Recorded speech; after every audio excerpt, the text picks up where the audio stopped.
Hello, what is up YouTube? Welcome to my channel. Si son nuevos aquí, mi nombre es Joanna. My name is Joanna if you are new to my channel, and I usually do crime and makeup.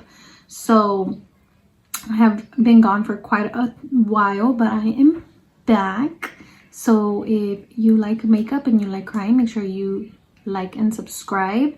And I've just haven't posted a video I think since last year around the holidays, and I just got really busy with life. But I recently started listening to stories again. I like to listen to Baby Syrian, Mr. Ballin, and I kind of got inspired with one of the stories because it got me really upset. So that's going to be the story I'm going to be talking about today. Okay, so like I said, this story I just listened to it maybe like 2 days ago on Mr. Ballin's podcast. If you don't know who he is, you should definitely check him out. He has a TikTok, Instagram, YouTube, podcast. He's everywhere. So I listened to it on his YouTube, not his podcast, and I was really like, I don't know, just upset. No sé si como yo soy mamá and I have a son, like once you have kids, some stories just hit you different. So esta fue una de esas que sí me molestó, because it was so messed up, like so messed up. Okay, so this story takes place in the 60s. Well, actually not the 60s, sorry, the 80s. So the story is about Michelle Avila, así se llama la muchachita. Her name is Michelle Avila. She was known as Missy, so that's what they would call her. And she was born February 8, 1968. Okay, so she is an American teenager, and she grew up in Arleta, California, and Los Angeles in the San Fernando Valley. So if you don't know where that is, Arleta, California is San Fernando Valley, close to LA. And well, pretty much she was 16 years old. She was a young girl. She had her best friends. They were 3 of them total, so like 3 little musketeers, It was Michelle, her friend Karen, and then her other friend's name was Lauren. So her and her friend Karen had been best friends since they were 8 years old. And well, they began to grow apart when they entered high school. So they were best friends since they were super little. Okay, so high school, we've all been there, done that. Girls can be really mean. And obviously they had been friends since they were 8 years old, but you have your little glow up moments. So I guess Missy, which is Michelle, she got like really pretty, and she really just like blossomed and just grew into herself. And she was said to be really small, like really petite. She was really short. She was super thin. I believe she didn't even weigh 100 pounds. And she had like beautiful hair. She was always so ready. I'll be putting some pictures here first so you guys could see. And her friend Karen, she was like 5'2". She was a little bit on the thicker side. There's nothing wrong with that, but maybe back then in like the 80s, I don't think people were as like open about it and as accepting as they are about it now. So she was obviously not too happy with her body. And as far as Lauren goes, she was a little bit more on the taller side. She was blonde. And I kid you not, when I saw the picture of her, I literally thought it was, what's her name? Eileen? Is it Eileen from the movie? You know how they made the movie Monster about her? It's Eileen, right? I swear I thought it was her. Like, no lie. She literally looks like her. Like, I thought it was her. But no, this is the girl Lauren. And I guess she was a little bit taller, like, I don't know, maybe 5'4", 5'6", something like taller.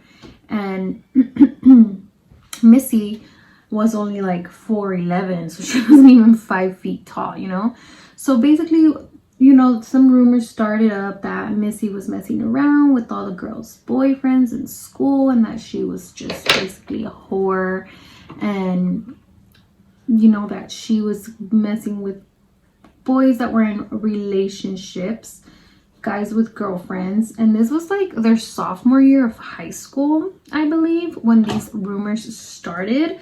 And she literally got jumped. Like, they jumped Missy for this, even though it wasn't true. She wasn't sleeping around, she wasn't messing with like all these girls' boyfriends, but like a gang of girls grouped up and they just jumped her, like they beat her up. And well, it also said that Missy had a boyfriend. His name was Randy, and they weren't dating for very long. They broke up. This was already the junior year because I guess he partied too much, Randy did, for Missy's liking. So they broke up, and shortly after, her best friend Karen was dating her ex. Like, she started dating her ex, and I read that she told Missy's mom that Randy had like basically tried to make a move on Missy again, and that Missy said that she didn't want to get back together with him. So pretty much, you know, one day Missy comes home, she tells her mom, I'm gonna go hang out with my friends. Her mom's like, cool, go do your thing, like she always does, you know. She leaves her house, her friends like are honking, they come and pick her up, beep beep, you know. She's like, bye mom, see you later. Mom's like, be home by 6, you know. So she's like, okay, cool, see you later, mom. And 6 comes around and there's no Missy, you know. Her mom's like, that's cool, like she usually, you know, calls, or she'll be in trouble when she gets here, but whatever, she's not too concerned. But then the mom gets a call from Lauren. Lauren is a taller friend, and she's like, hey girl, like, is Missy there? Like, and the mom's kind of confused because the mom's like, no, like she's supposed to be with you, like aren't you guys going out or something, you know. And she like supposedly, like, you know, she starts panicking and she's like, what do you mean? Like, she's not home yet. I thought she was gonna be home. So Lauren's like freaking out, and now the mom is freaking out, and they're like, where the hell is Missy? Like, where'd she go? So pretty much on October 1st, this was October 1st, 1985, you know, Missy told her mom she was going out with her friend. She told her she was gonna go with Lauren. That's why the mom was like, hey, wasn't she with you? And they picked her up, she left. And what Lauren told the mom was that Missy was basically dropped off with like 3 boys, right? So Lauren's like, oh, it's because, you know, we saw some guys, and Missy's like, I know them, they're my friends, like, let me go say hi, whatever. So Missy goes and says hi to, so Missy goes and says hi to these guys, right? And Lawrence is like, supposedly she was waiting in the car for her, like, and then she like ran out of gas or something, or her gas was on E, and she was like, hey, I'm gonna go get some gas, and kind of like left Missy there with the 3 guys. And when she came back to the parking lot, like where she had met up with the other guy, supposedly, she said that her and the boys were gone. So she said that the 3 boys were gone and Missy was gone, and supposedly she like parked there, she waited for a while, she was like, maybe they'll come back, and she said that they never came back. She drove around, maybe she would see them, because according to her, these 3 guys were in a blue Camaro, which is kind of like, I feel like it's a pretty obvious car, like you would see it, you know, if you're driving around. And since she never saw her, that's why she called the house to see if like maybe these guys had took her home and dropped her off, but obviously they didn't because she was not home.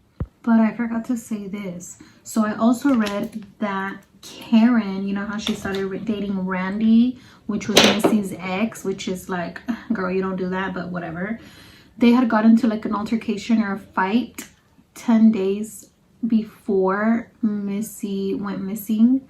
And that people saying that Karen slapped Missy, and that she freaking threatened her with a beer bottle or some shit. So the day that Lauren picked up Missy, Karen had like said that she wanted to make up, she wanted to make amends, like she wanted to be friends. So that's pretty much what they were gonna go do, you know. And she was like excited to rekindle the friendship, because, you know, obviously she did not want to be with Randy and she wasn't sleeping around, and like she was just kind of happy to get her friends back or whatever, you know. And literally October 4th, which is which is 3 days after Missy got picked up by Lauren, her body was found, Missy's body was found in a stream in Big Tujunga, I think that's how you say it, Canyon in the Angeles National Forest. So when they found her, I believe it was some hikers that found her, that saw her body there. Like, how traumatizing. Like, I want to hike, but then I hear these stories and I'm like, I ain't trying to find nobody, you know what I'm saying? But anyways, that's besides the point. So yeah, they found her and she had been forcibly drowned. So it was obviously that she was drowned in 8 inches of water. Her waist length hair, like her hair that was like up to her waist, so long, so pretty, like I said, she loved her hair, had been chopped off, like all ugly, like, oh my gosh. And then there was a 4-foot log that is said to weigh like 100 pounds on top of her body. Like someone just like dead ass threw a whole ass fucking log on her body. So that shit was like fucking sad, obviously, and devastating. As I was like, oh my gosh, I can't even imagine, like, her poor parents, like, what the hell were they thinking? Like, how were they feeling? Like, can you imagine, like, your daughter goes missing 3 days later, this is all you get? And it's not like now, like, they didn't have cell phones, like, you couldn't track their location, like, you know, back in the day, like, and she was only 16 at this time. So after Missy's body was found and, you know, she had her funeral and everything, it said that Lauren wrote like a letter to obviously Lauren and Karen went to the funeral. They were the best friends, you know. Lauren wrote a letter. She sent like $20. Karen moved in to Missy's house with Missy's parents to be like a surrogate daughter. And it said that she like was sleeping in Missy's room and she would go do things with Missy's mom, and that she was like obsessed with like the crime. I guess like all over Missy's room she had put like pictures up of the crime and just pictures of Missy. She would go all the time to visit her grave.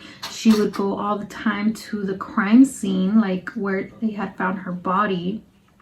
And she was just like super obsessed with like that, you know, which at the time obviously the mom was like super appreciative that, you know, she was there and she was trying to be like a good friend. But I feel like that'd be weird. Like, first of all, I don't care if you're my kid's best friend, like, you are not gonna sleep in their bed and you're not going to fucking put whatever you want on their walls. Like, that's just me. I don't know, would you guys let somebody do that? Like, I don't even know if I would let them move in. I feel like I wouldn't want anyone to touch my kid's stuff, but whatever. She let her, like, no judgment, you know, like, she probably just didn't want to feel alone. She was in a weird place. So I get it. So the police kept looking and looking, and they never found like a Camaro or these 3 guys. So they were like not able to solve the crime. And, you know, the case went cold on July 26, 1988. Ava, a girl named Ava Chirumbulo, she was another teen who had been hanging out with Lauren and Karen at the time. So literally in 1988, so this was already what, 3 years later, Ava, which came out of nowhere, okay, she came forward to the police about the murder. And she told the police that Karen and Lauren were the ones responsible for the murder of Missy. Like, what the, like, really?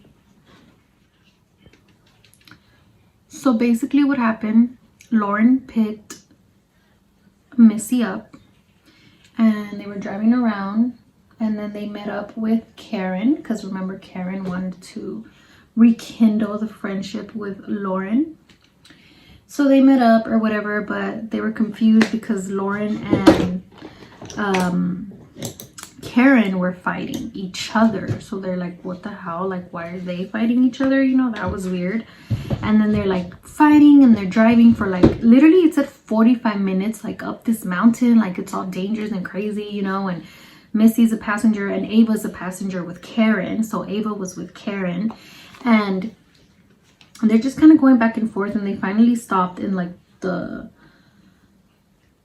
freaking like forest or whatever the hell it was that they were at.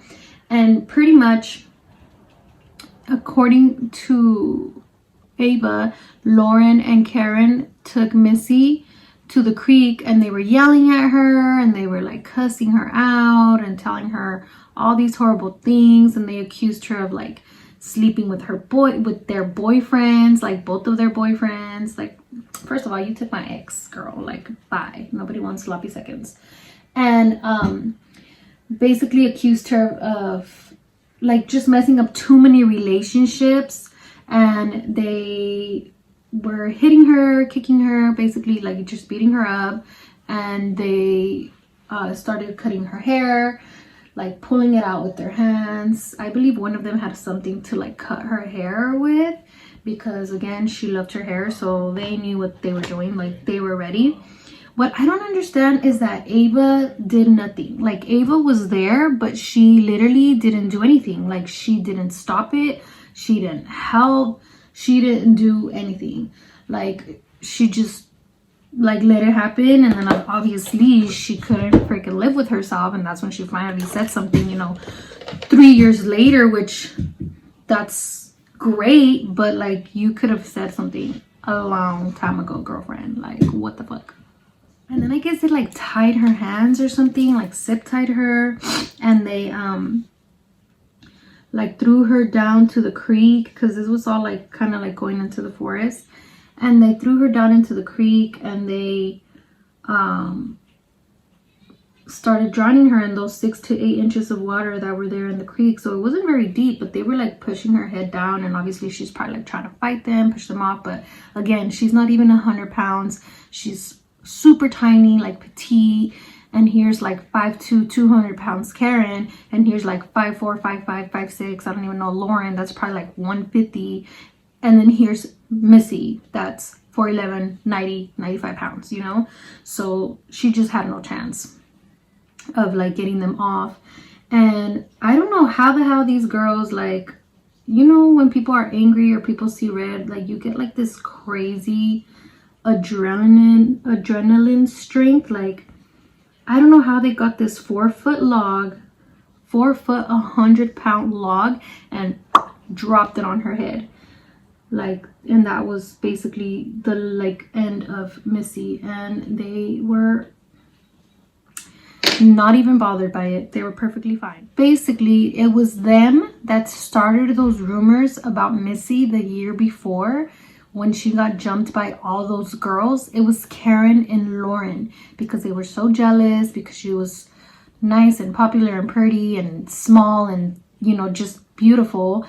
And they started those rumors because they were jealous, and they know that their friend got jumped for it, and they didn't care, and it wasn't enough. And then they went and had this whole other thing happen, and then they freaking murdered her. Like, what the hell? Like, what kind of friends? So if you have daughters, sons, I don't care what it is, like, make sure you get to know their friends. Like, that is some messed up ish. And for them to have gone to the funeral after the fact, for Karen to move in and be like staying in her bed and being there with her family and her mom, That is disgusting. Something has to be seriously wrong with you. And then I think I saw that there's like a movie about it. It's called A Killer Among Friends. There's a book by Karen. I don't know if if it was written by the Karen that killed her or what Karen. I don't think so. That was another Karen. But yeah, like these girls are crazy, you know, like I don't even know. So in March 1990, Lauren and Karen were convicted of second-degree murder, okay, not even first degree, and they were sentenced to 15 years to life. 15 years to life. And we already know they always do the minimum, never the to life part. The jurors supposedly said that they just didn't believe that they planned this. Like, they didn't believe that they went there and like met up with her or picked her up from her home with the intention of killing her, which is BS, because yes, that's literally what they planned. Like, hello. What a coincidence that they met up and then they were like, let's hit her and push her and cut her hair and throw this log on her, but we didn't plan this. This was just in the heat of the moment, you know? So anyways, Karen was released, and she was released on December 9, 2011 after serving 23.5 years, and Lauren was released December 2012, sorry, after serving 22 years. So they out and about, y'all. I don't know what they're doing. I don't know if they're still alive. I didn't look them up. Like, that's crazy to me that they got out after 20-something years. They were 17 years old. So, like, how old are they now, you know? When this happened, they were juniors in high school. Like, over jealousy, over boys. Are you kidding me? That's disgusting. And it says that after prison, Karen began promoting a memoir. And Karen is the one that was living in the house, okay? She was the one living there. So it says that after prison, Karen began like promoting a memoir about the crime and her prison experience. Like, girl, ain't nobody care about your prison experience. If you're living to tell your prison experience, then it wasn't that bad. Okay. Personal opinion. I don't know. That's what I think. Like, if you're still here talking about it, you had it good. Because, girl, bye. And she had made a deal to have a film produced, and Missy's family sued her, as they should, okay? Because what the F, in 2015, seeking profits of the sales, because obviously she did it for money. There's no other reason why she did it than for money, than for fame, than for attention. Like, you know, these murderers people, like, that's all they care about. Look how crazy I look with one eyelash. But if you don't like eyelashes, like, look at the difference. It makes up big, deep lines. And I will be putting all the products that I'm using on my bio. And they're mainly all from small businesses, including my own. And I do have discount codes, so I will be sharing those as well. So if you do like any of the products I use, or you want to know what they are, I will list them down below. That way you can purchase them, and I'll try to put links in the social medias and stuff like that too, so you can support mine and other small businesses as well. But anyways, so luckily the state of California did pass a law, and they called it Missy's Law. And basically what that law does, it requires entities who for people who are like publishing work made by criminals to contact the families of the victims about the said works first, which I feel like it's common sense, you know, like obviously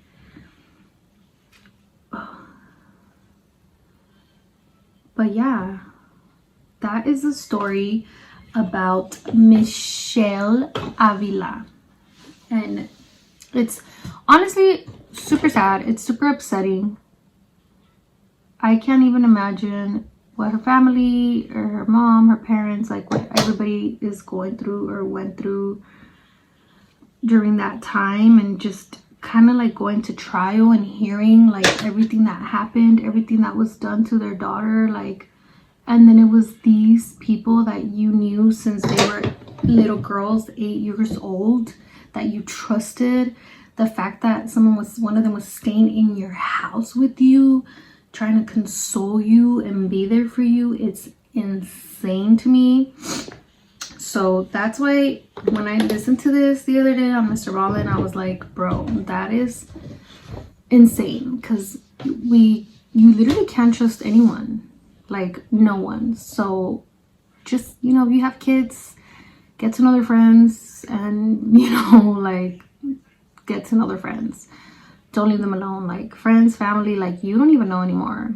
Now I feel like you're most likely to get hurt by someone you know than by a stranger, and that is fucked. I mean, I feel like it's been like that for a while, but it's being talked about more now. So yeah, if there's a story you want me to talk about or kind of go over, let me know. So thank you so much for spending some time with me, and I hope you enjoyed the video, and I hope you enjoyed the makeup look. Nothing too crazy. I try to do something simple and fast, pink and purple vibes to go with my shirt, you know, it's lavender. But if you do have any suggestions, make sure that you do let me know. Don't forget to give me a thumbs up, like and subscribe. Hit the subscribe button, it's free, it's not gonna cost you anything. And share this video, and I will see you guys here next time. Bye.